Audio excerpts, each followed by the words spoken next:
ये एक marching race है, ये रेस नहीं, सीधा मौत का खेल है। ये नियम साफ है, अगर कोई रुक गया तो वहीं मार दिया जाता है।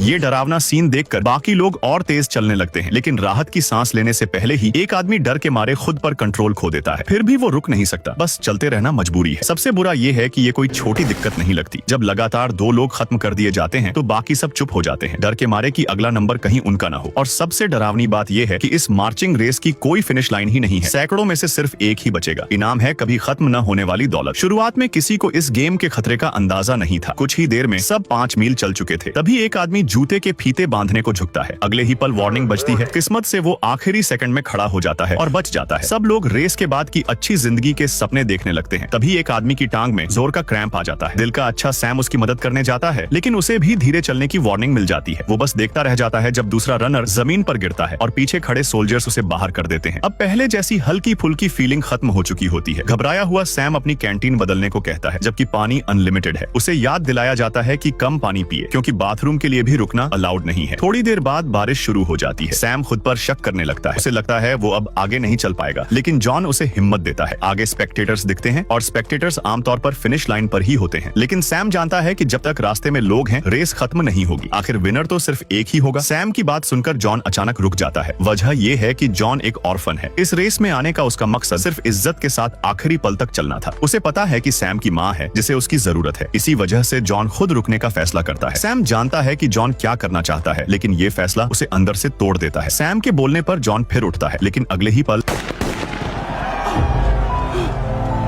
सैम बाहर कर दिया जाता है। जॉन रेस जीत जाता है, लेकिन जश्न नहीं मना पाता। वो टूटने की हालत में होता है। तभी कर्नल उसके सामने आता है। रूल्स के मुताबिक जॉन को बड़ा इनाम मिलेगा और वो एक विश मांग सकता है। जॉन थोड़ा रुकता है। कर्नल को लगता है जॉन ऐसा कुछ नहीं करेगा, क्योंकि प्रमोशन उसके सामने है। वो अपनी जिंदगी खराब करने जितना बेवकूफ नहीं होगा। लेकिन अगले ही पल लाइव कैमरों के सामने जो होता है वो अथॉरिटी को सीधी चुनौती बन जाता है। जब कर्नल गिरता है, चारों तरफ की आवाज अचानक थम जाती है। ये सिर्फ एक इंसान का फैसला नहीं था, ये लोगों को जगा देता है और रिबेलियन की चिंगारी जल जाती है। अगर तुम्हें किसी एक को बचाने का मौका मिले तो क्या तुम खुद रुक पाओगे?